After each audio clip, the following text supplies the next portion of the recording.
नमस्कार आप सबको।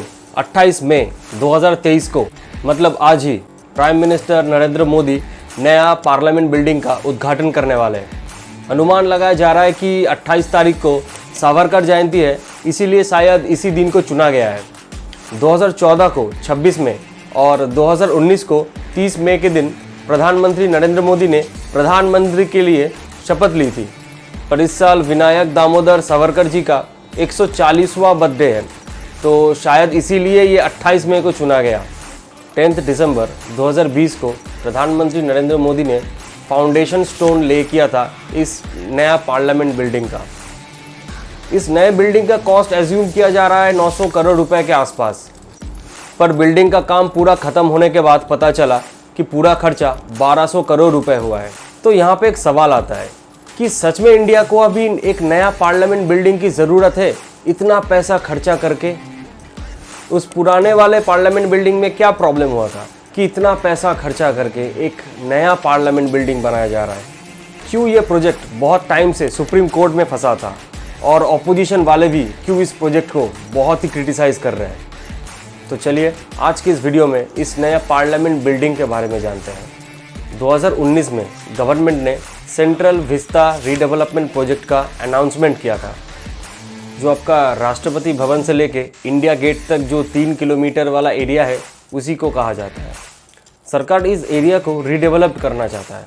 इसका ब्लूप्रिंट कुछ ऐसा दिखता है।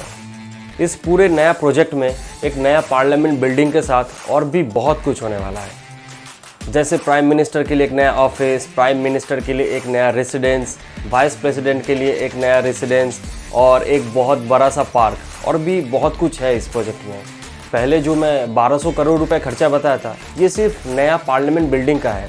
इस पूरे प्रोजेक्ट का खर्चा एज्यूम किया जा रहा है करीब 20,000 करोड़ रुपए। प्राइम मिनिस्टर नरेंद्र मोदी ने जब इसका फाउंडेशन स्टोन को ले किया था, तब उन्होंने कहा था कि ये आत्मनिर्भर भारत का एक नया पहचान बनेगा, और ये बहुत अच्छी बात भी है। इस नया पार्लियामेंट बिल्डिंग की बात करूँ तो ये पुराना वाला पार्लियामेंट बिल्डिंग का बिल्कुल ऑपोजिट में है। 4 मंजिला और ट्रायंगुलर शेप में है ये नया पार्लियामेंट बिल्डिंग। 2020 को इस बिल्डिंग का प्रोजेक्ट का काम टाटा प्रोजेक्ट को दिया गया, और जो आर्किटेक्ट है वो है विमल पटेल, मोदी जी का फेवरेट। इसके इंटीरियर में नेशनल सिंबल्स का यूज़ किया जाएगा। जैसे लोकसभा का थीम है मोर, मोर जो हमारा राष्ट्रीय पक्षी है। फिर राज्यसभा का थीम है कमल, कमल यानी हमारा जो राष्ट्रीय फूल है। और सेंट्रल लाउंज का थीम है बरगद, यानी हमारा जो राष्ट्रीय पेड़ है। स्मार्ट डिस्प्ले और बायोमेट्रिक सिस्टम भी लगाया जाएगा लोकसभा और राज्यसभा में, ताकि वोट करने में आसानी हो। इन सब को छोड़ के बिल्डिंग के अंदर नया ऑडियो विजुअल सिस्टम भी लगाया गया है। इस बिल्डिंग में एमपीज़ के लिए सेपरेट लाउंज भी है और काम करने के लिए सेपरेट ऑफिस भी। अब थोड़ी सी हमारी जो पुरानी पार्लियामेंट बिल्डिंग है उसको लेके बात करते हैं। 1911 में ब्रिटिश सरकार ने जब अनाउंसमेंट किया कि इंडिया की कैपिटल को कलकत्ता से दिल्ली में शिफ्ट किया जाएगा, तब दिल्ली में एक नया पार्लियामेंट बिल्डिंग की ज़रूरत था, तभी इसका स्थापना किया गया। इस बिल्डिंग को उस टाइम पे डिज़ाइन किया था एडविन लुटियंस और हार्टब्रेक बेकर ने। अगर आप इस बिल्डिंग को सामने से देखोगे तो आपको लगेगा कि ये बिल्डिंग गोल है, लेकिन अगर आप इस बिल्डिंग को ऊपर से देखोगे तो आपको एक्चुअल में पता चलेगा कि इस बिल्डिंग में कैसे 3 चेम्बर्स अलग अलग हैं, जिनमें से एक लोकसभा, एक राज्यसभा और तीसरे को लाइब्रेरी बना दिया गया है। और बीच में है सेंट्रल हॉल, जिसको लोकसभा और राज्यसभा के लोग जॉइंट सिटिंग के लिए यूज़ करते हैं। तो अब देखते हैं क्या ज़रूरत पड़ गया इस नया पार्लियामेंट बिल्डिंग को बनाने का। सबसे पहले जो बात आता है वो होता है सीटिंग कैपेसिटी को लेके। इस पुराने वाले पार्लियामेंट बिल्डिंग में सीटिंग कैपेसिटी है 550, और हमारे देश में सिर्फ 543 एमपीज़ को ही इलेक्शन में चुना जाता है, और हमारे इंडियन कॉन्स्टिट्यूशन में 552 लोकसभा एमपीसी परमिट किया गया है। पर बात है कि जब हमारा देश आज़ाद हुआ तब ये डिसाइड किया गया कि हर 10 साल बाद पॉपुलेशन के हिसाब से इस एमपीज़ का जो सीट है इसको एडजस्ट किया जाएगा। मतलब हर एक एमपी हर एक समान नंबर ऑफ पॉपुलेशन को रिप्रेजेंट करेगा। लेकिन इस रूल से भी बड़ी प्रॉब्लम होने लगी तब। 1970 में सरकार पॉपुलेशन कंट्रोल को प्रमोट कर रही थी। सरकार उस टाइम पे कह रही थी कि लोग कम बच्चे पैदा करें। अभी इस सिचुएशन पे इस रूल को लागू किया जाता है तो जिस स्टेट में लोगों ने ज़्यादा बच्चे पैदा किए उन स्टेट में ज़्यादा सीटें आ जाएंगी। और जिस भी स्टेट ने पॉपुलेशन कंट्रोल को अच्छे से किया उन स्टेट में कम सीटें आ जाएंगी। तो यहाँ पे एक डिसएडवांटेज है कि जिस भी स्टेट ने पॉपुलेशन कंट्रोल पे अच्छे से काम नहीं किया उन स्टेट के पास ज़्यादा पॉलिटिकल पावर आ जाएगी, और जो भी स्टेट अच्छे से पॉपुलेशन कंट्रोल पे काम किया उन स्टेट के पास पॉलिटिकल पावर कम हो जाएगी। इस प्रॉब्लम को अवॉइड करने के लिए 1976 में सरकार ने एमपीज़ की जो सीट है उसको फ्रीज कर दिया और कहा कि इसको हम आगे 2001 में देखेंगे कि कुछ भी चीज़ों को चेंजेस करने की ज़रूरत है या नहीं।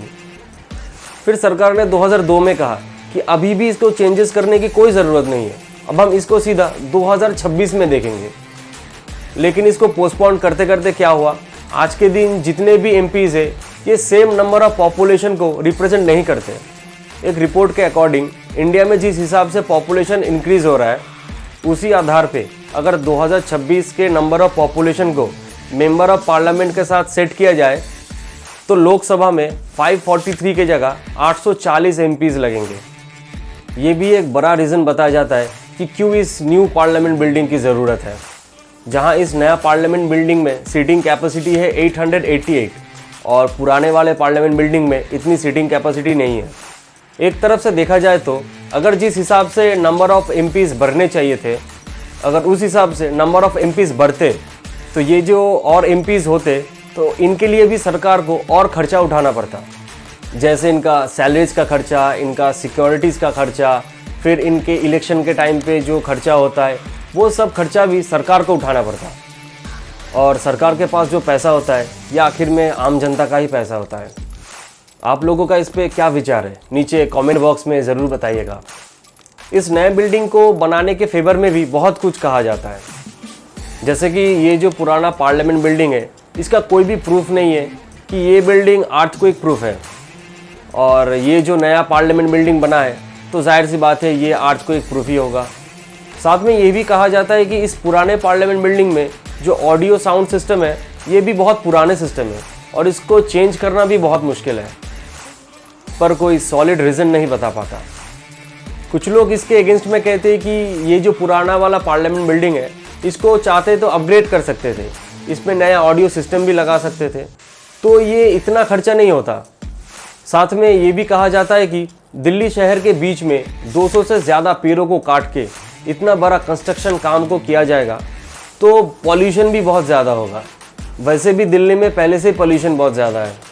इसके अगेंस्ट में सरकार ने कहा है कि हम ये पेड़ फिर से लगा देंगे, इसीलिए सुप्रीम कोर्ट में इसके खिलाफ केस फाइल किया गया था। आप लोगों को क्या लगता है कि सच में अभी इंडिया को 20,000 करोड़ रुपए खर्चा करके इतना बड़ा प्रोजेक्ट पे काम करना चाहिए, जहां अभी इंडिया को सबसे ज़्यादा खर्चा एजुकेशन, हेल्थ सेक्टर, इंफ्रास्ट्रक्चर जैसी जगहों में करना चाहिए। इन सब सेक्टरों को और भी अपग्रेड करना चाहिए, जिस चीज़ की सबसे ज़्यादा लोगों की ज़रूरत है। कमेंट बॉक्स में बताइएगा कि आप लोगों को क्या लगता है। उम्मीद है ये वीडियो आप लोगों को इन्फॉर्मेटिव लगा है। अगर लगा है तो इस वीडियो को लाइक कीजिएगा, शेयर कीजिएगा और इस चैनल को सब्सक्राइब कीजिएगा। मिलते हैं अगली वीडियो में। धन्यवाद आप सबको।